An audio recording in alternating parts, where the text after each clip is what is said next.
लाज हरै छी मैया अब हरियौ ना मन कि जाई हो शारदा मैया पार कर दिया मोरी नैया कि जाई हो शारदा मैया पार कर दिया मोरी नैया। डीजे उमेश बोलिए सरस्वती मैया की।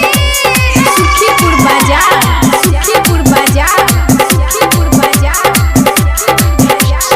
अभी आप सुन रहे हैं खुटौना से मैथिली म्यूजिक की शानदार प्रस्तुति।